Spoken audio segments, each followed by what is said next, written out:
Hello दोस्तों, कैसे हैं आप सभी लोग। तो सीडीपी की क्लास कंटिन्यू करते हुए, और जिन बच्चों ने थ्योरी क्लासेस नहीं देखी हैं जाकर देख लीजिए, और प्रीवियस ईयर के क्वेश्चन पेपर जो आपने अभी तक नहीं लगाए हैं टेलीग्राम पर अपलोड कर दिए गए हैं। आप लोग वहां से जाकर सारे 2012 से लेकर अब तक के जितने भी ऑफलाइन पेपर हुए हैं सारे अपलोड कर दिए गए हैं। तो आप लोग वहाँ से जाकर एक बार पेपर को लगा लेंगे जाने से पहले, ठीक है। बाकी टॉप 100 की आपकी सीरीज़ चल रही है मैथ में, ठीक है। एलसीएम एचसीएफ हो गया, नंबर सिस्टम हो गया। आज आपका एक नया चैप्टर होगा, ठीक है। हमसे कहता है कि जब बच्चे स्कूल में प्रवेश करते हैं, ठीक है, तो आगे पूछा है, कह रहा तो उन्हें अपनी मातृभाषा में बोलने की अनुमति दी जानी चाहिए क्योंकि अभिव्यक्ति महत्वपूर्ण है, या स्कूल की भाषा में न बोलने पर उन पर जुर्माना लगाना चाहिए, या उन्हें स्पष्ट रूप से बताना चाहिए कि स्कूल की एक अलग भाषा है और उन्हें अपनी मातृभाषा में बिल्कुल भी नहीं बोलना चाहिए।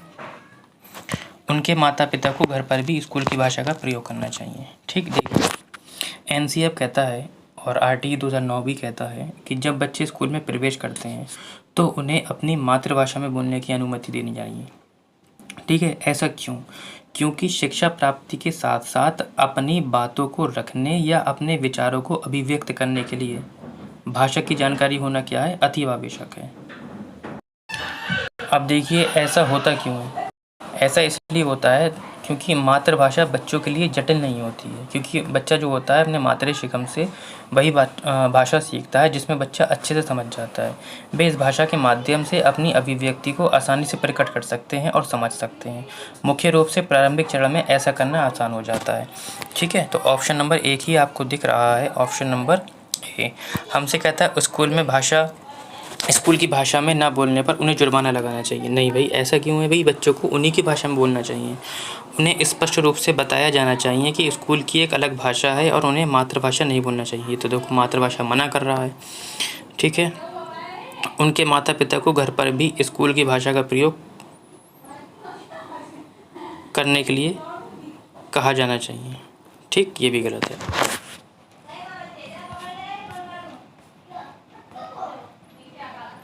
कहता है दूसरा क्वेश्चन कि आजकल इस बात पर अधिक जोर दिया जाता है कि छात्रों में विषय वस्तु को रटने की प्रवृत्ति को कम करने के लिए प्रश्नों का निर्माण किया जाए, ठीक। किस प्रकार के प्रश्नों से बालकों में रटने की प्रवृत्ति को बढ़ावा मिलता है? ऐसे कौन से प्रश्न हैं जिसमें रटने की प्रवृत्ति को क्या है, बढ़ावा मिलता है? आपने देखा होगा, आप भी एक एग्ज़ाम देते हैं, ठीक है, जिसके एक क्वेश्चन होता है और 4 ऑप्शन होते हैं, ठीक। तो बच्चा इसमें क्या होता है, रट्टा मारने लगता है, ठीक।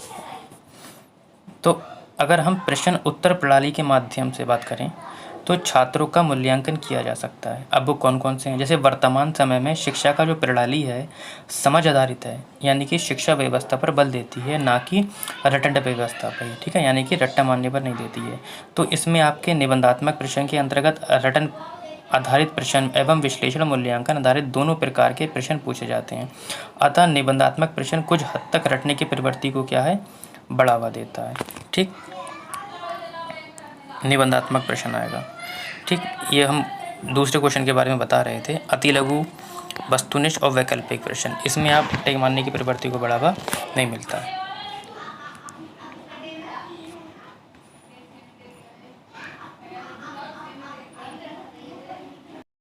कह रहा है इनमें से कौन सा बच्चा मध्य वाली अवस्था में होगा, ठीक है, मध्य वाली अवस्था में होगा। तीसरे का आप लोग आंसर दीजिए। कहता है एक बच्चा जो सामाजिक भूमिकाओं की नकल करना शुरू कर रहा है, ठीक है। देखो, नकल करना शुरू कर रहा है यानी कि अनुकरण की प्रवृत्ति आ रही है। ये आपके, अगर हम इसे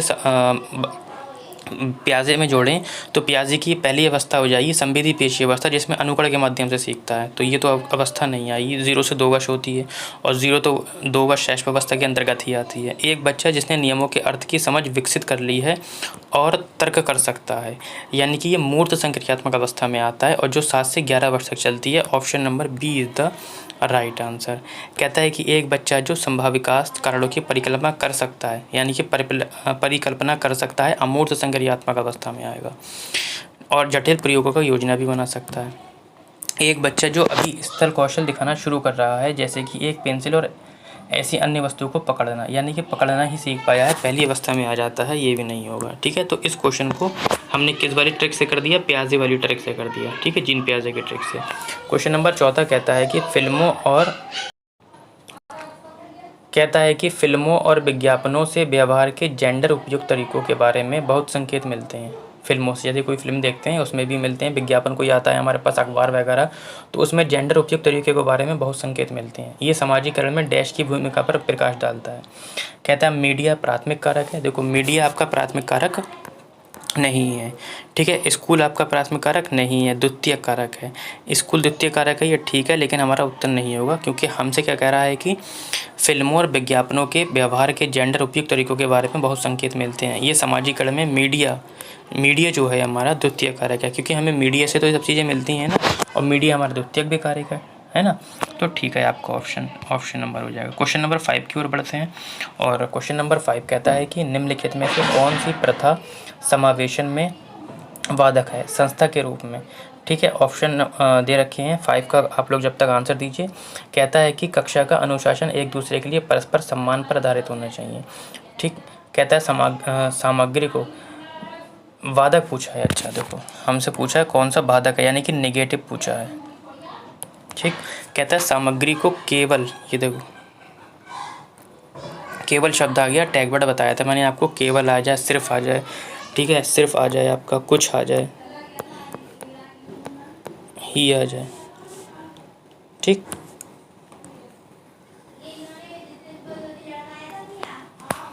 ये क्योंकि मैंने कुछ टैग वर्ड आपको बता दिए हैं, बाकी जल्दी ही आपको दूसरी क्लास मिलेगी जिसमें आपको NEP 2020 के बारे में बताया जाएगा। राष्ट्रीय शिक्षा नीति 2020 किस पर बल देती है, ठीक है। कहता है लचीला बहुस्तरीय गति आधारित अधिगम, बच्चों के केवल, देखो केवल आ गया यहाँ पे।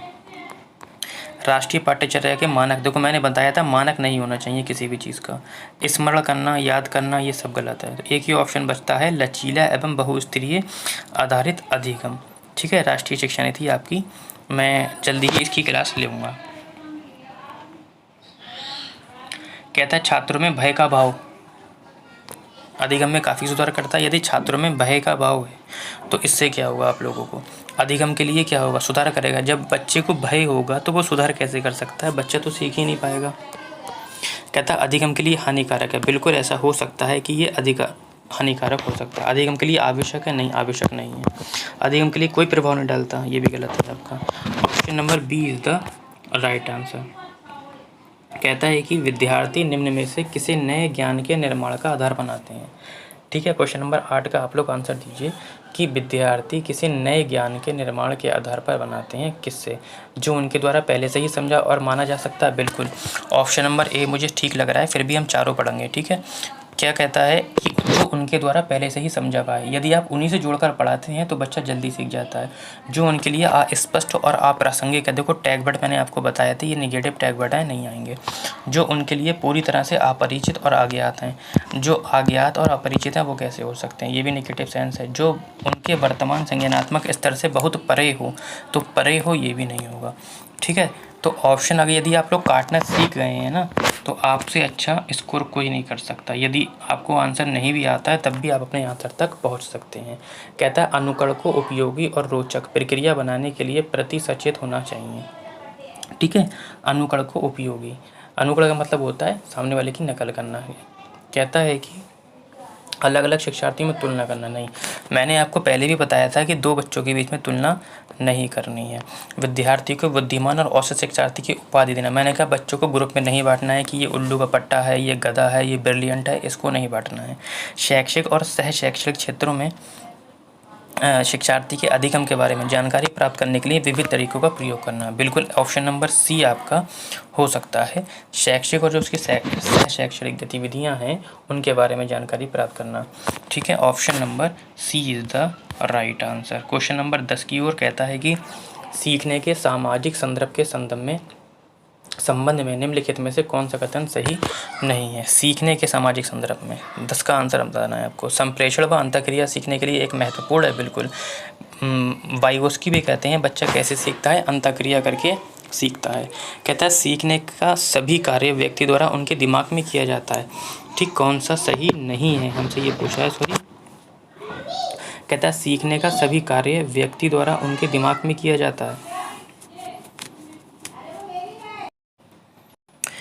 क्वेश्चन नंबर 2 कहता है कि सीखने का सभी कार्य व्यक्ति द्वारा उनके दिमाग में किया जाता है। ये ऑप्शन ठीक है, लेकिन उत्तर नहीं होगा हमारा। हमसे नेगेटिव पूछा है। कहता है विद्यार्थी स्कूल में अपनी संस्कृति से बहुत सी समझ लेकर आते हैं। बिल्कुल, ये भी ऑप्शन ठीक है। जब बच्चा आता है तो बहुत कुछ लेकर आता है। ऑप्शन ठीक है, लेकिन उत्तर नहीं होगा। हमसे नेगेटिव पूछा है। जब विद्यार्थी एक दूसरे की सहायता करते हुए सहयोगात्मक रूप से काम करते हैं तो उनका अधिगम सुदृढ़ एवं प्रबलित हो जाता है। बिल्कुल, ये भी ठीक है, लेकिन उत्तर नहीं होगा। Option number A is the right answer. देखिए, यदि आपको क्या है ऑप्शन काटना आते हैं तो आपके लिए बल्ले बल्ले है, ठीक है, वरना आप लोग अच्छे से डील नहीं कर पाएंगे। तो आज के लिए इतना ही रखते हैं।